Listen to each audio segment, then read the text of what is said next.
Nationalism का आधा पाठ पढ़ाते हैं, उनकी निगाह से मत देखिए। वो आपको इस देश की हकीकत से काट कर ले जा रहे हैं, एक ऐसे देश की दुनिया में जो है ही नहीं।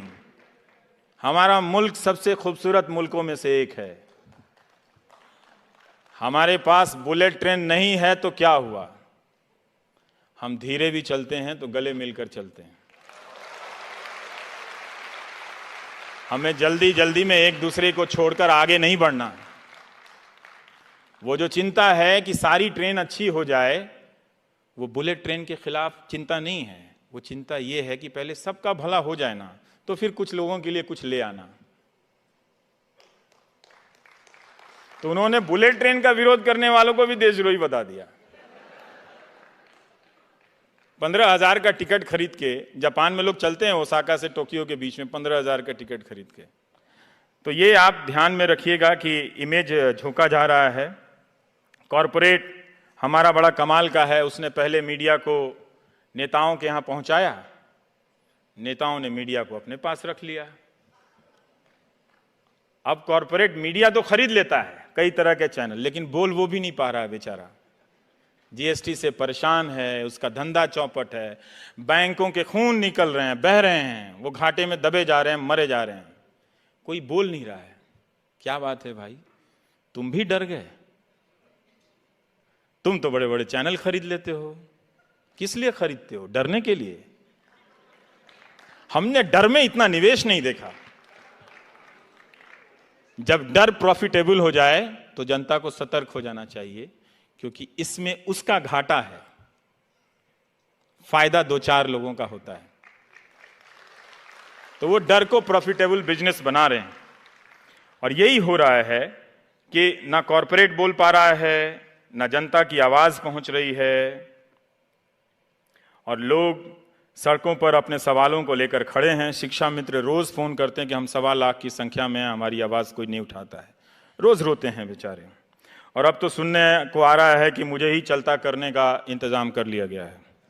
अभी व्हाट्सएप पे आया कि मैं फोन कर रहा हूं कि बरखा मैम मेरे लिए कोई नौकरी है। ये हंसने की बात नहीं है। इस देश का महान लोकतंत्र अगर एक पत्रकार को नहीं बर्दाश्त कर सकता तो उसके लिए शर्म की बात है।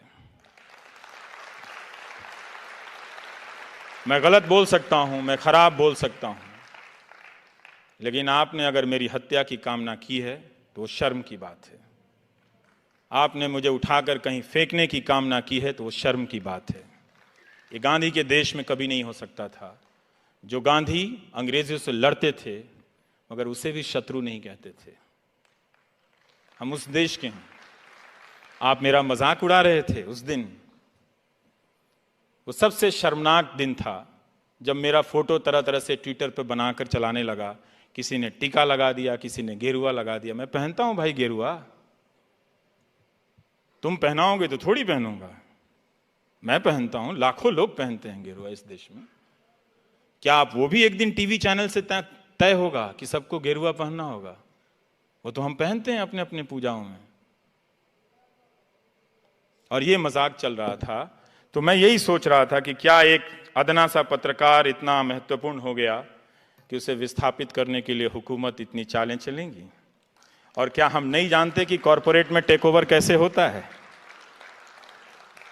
आपने दुनिया का इतिहास नहीं पढ़ा? और क्या आप हमेशा ये होता रहा है इसीलिए होते रहने देंगे? होते रहने दीजिए।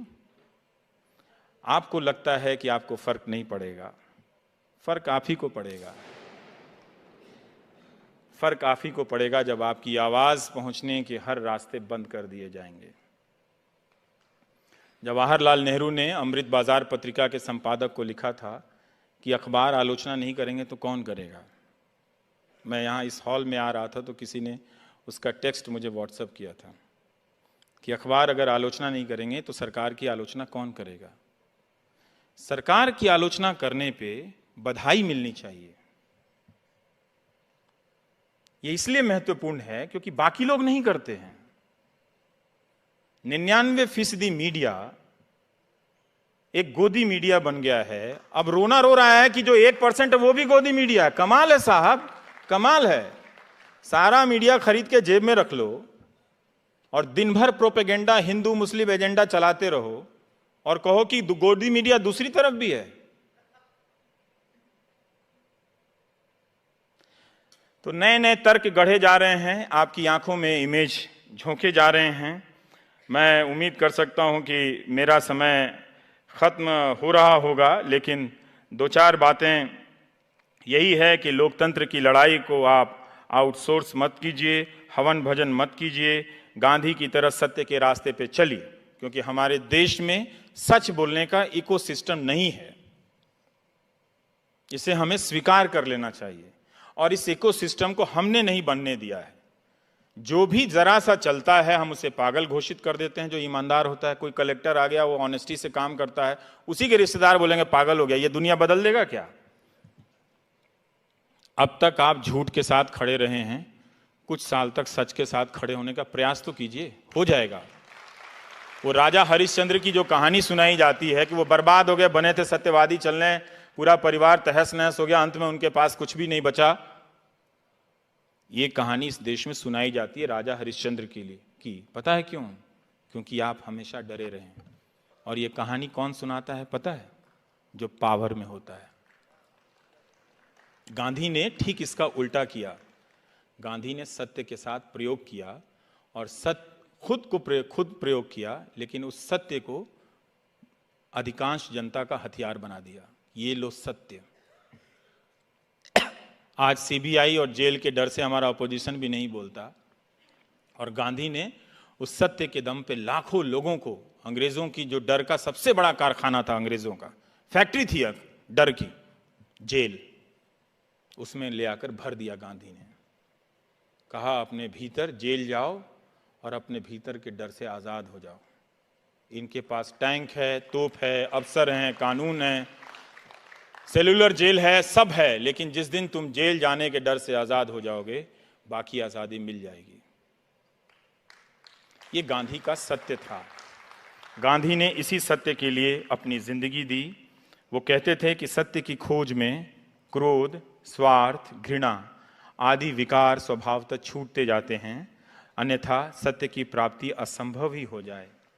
सत्य की खोज में सफलता प्राप्त होने पर मनुष्य में प्रेम और घृणा, सुख और दुख आदि के द्वंद्वों से पूर्णतः मुक्त हो जाता है मनुष्य। और वो अपना पैमाना गांधी बनाते रहते हैं। आप देखेंगे कि गांधी अंतिम तक प्रयोग कर रहे हैं। वो हारते हैं। वो अपनी अहिंसा, जब भारत आज़ाद होता है तो जिस अहिंसा को लेकर वो 30 साल तक प्रयोग करते हैं, वो बिखर जाती है। एक किताब है सुधीर चंद्र की, गांधी एक असंभव संभावना। आप पढ़िएगा कि गांधी आखिरी वक्त में फिर अकेले खुद को जुटाते हैं। वो चाहते थे 125 साल जीना, लेकिन बाद में उनके जीने की इच्छा समाप्त होने लगती है और वो नोआखली चल देते हैं। तो जैसे आज ट्रोल होता है, वैसे ही तब होता था कि बापू आप पहले बिहार क्यों नहीं जाते हैं, बापू आप कलकत्ता में क्यों नहीं रुकते, आप हिंदुओं के यहाँ क्यों नहीं रुकते, आप मुसलमानों के यहाँ क्यों नहीं रुकते। तो दोनों तरफ के जो सांप्रदायिक लोग थे वो गांधी जी का ट्रोल करते हैं। लेकिन गांधी क्या करते हैं उस ट्रोल के बाद? कई बार हम लोग ट्रोल से डर जाते हैं, तो मैं बताना चाहता हूं कि गांधी क्या करते हैं। गांधी उस वक्त एक बात बताते हैं कि हिंदू मुसलमान दोनों हैवान बने हुए हैं, क्या इसमें से निकलने का कोई रास्ता नहीं है? रास्ता तो है, दोनों में से एक जानवर ना बने। जो निखिल डे कह रहे थे, आखिरी बात जो उनकी थी, उस बात को समझिए, दोनों में से एक जानवर ना बने। यही इसमें से निकलने का सीधा रास्ता है, ये गांधी ने कहा था। और वो पहचानते थे, जब ये ट्रोल के जरिए किसी की हत्या पर उत्सव मनाया जाने लगा, यहाँ वहाँ के तर्कों से सवाल किए जाने लगे, तो लोगों ने कहा कि हम तो ऐसे ही थे, भीतर से हम लोग सब कम्युनल थे, बाहर आ गए उसमें। तो बाहर कम्युनल आए तो खराब लगे, तो उसमें नेशनलिज्म थोड़ा सा ऊपर से डाल दो, उसमें मलाई।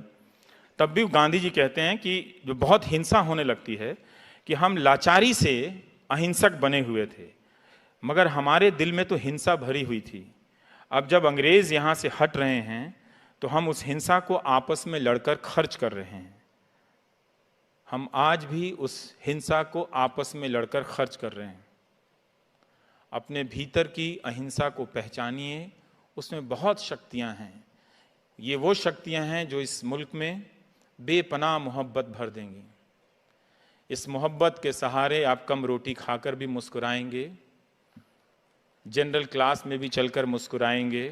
ये मोहब्बत नहीं रहेगी तो बुलेट ट्रेन में भी आप डरे रहेंगे कि कोई मुहर्रम या विसर्जन के समय पत्थर तो नहीं फेंक देगा। आज यूपी, बिहार, झारखंड, बंगाल के कई इलाकों में तजिया और विसर्जन को लेकर दंगे भड़के हुए हैं। अखबारों में ये खबरें हैं। तो हमारे आपस के विश्वास को आप कम मत कीजिए। मीडिया जो हिंदू मुसलमान कर रहा है उसका एक ख़ास मकसद है। वो जब ये करता है तो उसकी जो जवाबदेही है उससे वो खुद को मुक्त कर लेता है और वो सरकार के साथ उसके पाले में बैठने का उसके पास एक मौका होता है। जब आज़ादी के समय में भी जो हमारे अखबार थे वो यही कर रहे थे। तो गांधी जी ने लिखा था कि क्यों नहीं आती हमारे अखबारों में ये चीज़ें इतनी गहरी चली गई हैं कि अपने पराये की सांप्रदायिक भावना, सांप्रदायिक